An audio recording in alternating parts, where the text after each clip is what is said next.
At so ayan, hi guys, welcome back sa channel natin at eto na nga si Spoiler Chapter 1162 na pinamagatang God Valley Battle Royale. So ito ay sa wakas ay natuloy na nga rin itong si One Piece natin. At ayan, pasensya na kung di pa rin ganun kaayos yung boses ko, medyo not feeling well pa rin tayo. Pero yun nga guys, ay ito bago tayo magsimula ay kung bago ka pa lang din sa channel natin ay huwag mo kalimutan mag-subscribe at pakipindot na rin ay ang notification bell para ma-update ka every time na meron tayong bagong upload. So yun naman po at ulit ay huwag na nga natin patagalin pa, simulan na natin yan. So dito ngayon magsisimula kay Rax at sa kanyang pagliligtas sa kanyang mag-ina kay Aries at sa kay Blackbeard. So dito ay nagawa ngang mailigtas ni Sebek itong kanyang mag-ina at tinulungan to na makatakas dyan sa may isla. At now ay etong si Aries sinabihan etong si Sebek na magkita sila doon sa may Lulusya. At then ay pagkatapos nga nito ay biglang tatalo naman dito yan sa side ni Big Mom dahil nakuha niya na nga dyan itong Azure Dragon na Devil Fruit. So ito nga yung time na kung saan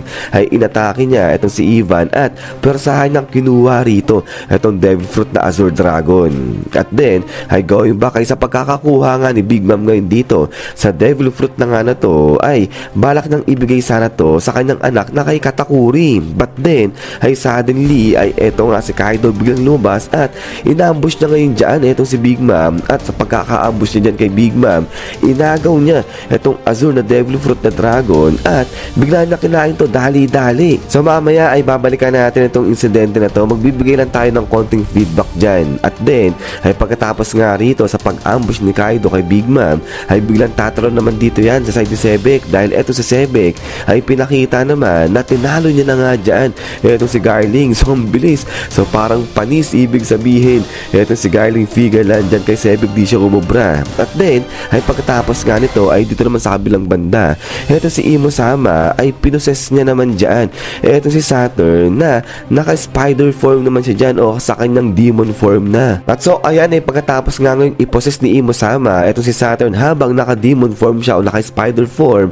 ay dito naman sa kabilang banda yung ibang mga natitira sa mga Davy Clan ay naging mga demons naman sila. So ibig sabihin ginawang demonyo ni Imo Sama yung mga ibang miyembro ng Davy Clan na natitira dyan nga sa may God Valley. At then ay pagkatapos nga nito ay biglang tatalo naman dito yan kay Whitebeard at pati na rin kay Kaido dahil makikita na etong dalawa na to ay sumama sila dito kay Sebek para konfrontahin na ngayon si Imo Sama. So ay ibig sabihin ay lalabanan ng mga to si Imo Sama. At ang malapit pa dyan ay eto si Kaido nagawa niya kagad mag-transform into sa pagiging dragon. So ito may dalawang Devil Fruit user na kasama dyan si Sebek sa pakikipaglaban dyan kay Imo Sama. Pero ito ay kung matutuloy nga itong laban ng mga to, laban dyan kay Imo Sama. Pero ayan ay pagkatapos nga niyan, hanggang dito lang itong info dyan kay spoiler natin. Pero bago natin tapusin nga to, balikan muna natin yung mga insidente nangyari nga rito. At unahin natin dyan itong pagkuha nga ni Kaido sa Devil Fruit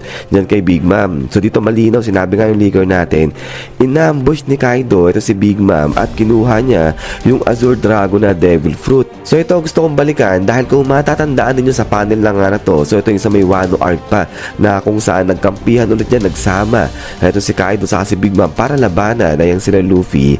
Ay sinabi nga ni Big Mom dyan kay Kaido na siya yung nagbigay sa kanya nung kanyang Devil Fruit at nataglay ngayon. At ito nga yung mga sinabi niya ni Big Mom: on the day Rax fell into ruin at God Valley, I give you that mythical model of the fish fruit. So ito malinaw, sinabi ni Big Mom dyan kay Kaido siya yung nagbigay sa kanyang Devil Fruit. Kaya nga ito sinasabi ni Big Mom, you owe me your life Kaido. So dito ibig sabihin ba nito na invento lang ni Big Mom ito mga pinagsasabi niya dito kay Kaido nung sa time nung sa may Wano arc? Kasi nga malinaw dito sa spoiler natin ngayon, sinabi na inambush ni Kaido ito si Big Mom para makuha niya yung Devil Fruit na Azure Dragon. At maliban pa nga dyan, ito nga sa pagkakakuha ni Big Mom dyan sa Devil Fruit na Azure Dragon ay di ba nga sinabi na balak nang ibigay yan dito kay Katakuri. So yung iba siguro ay baka nalilito naguguluhan dyan, bakit kay Katakuri niya ibibigay? Nabubuhay na ba si Katakuri nung time na yan? Sa mga nakakalimot ay nag-exist na po, buhay na ito si Katakuri during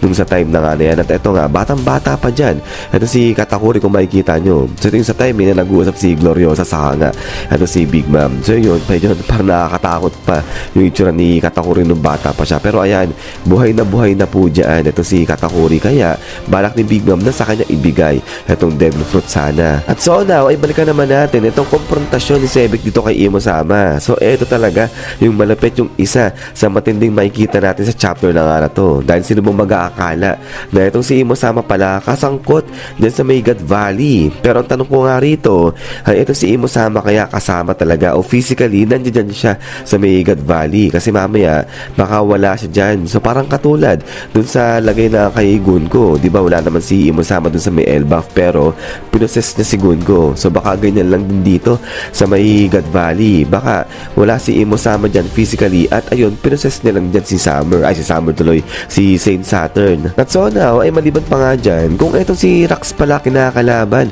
ito si Imo-sama dyan sa may God Valley, ay paano kaya nangyaring eksakto itong laban nga dyan sa pagitan ni Sebek at saka nga ni Gab, saka nga ni Roger. So paano nangyari itong insidente na to? So mukhang marami pa tayo dapat alamin sa nangyari nga dito sa God Valley. So yan nga kung paano nagkasundo dyan. Ito si Roger saka nga si Gab na pagtulungan ito si Sebek. At then ay pagkatapos nga yan is yan nga guys, hanggang dito lang muna itong spoiler natin. Ayan nga ay pasensya na ulit guys sa boses ko, medyo gasgas talaga siya. Hindi talagang medyo gasgas talaga itong voice natin. So kapag gumaling-galing na ako ulit ay siguro masahabaan na natin itong mga video natin. Pero yun nga guys ay ulit ay maraming salamat sa pagsuporta sa channel natin at sana ay huwag nyo kalimutan mag-iwan ng like. Sino naman sa lagi mag-ingat. God bless nyo lahat at kita-kits tayo ulit.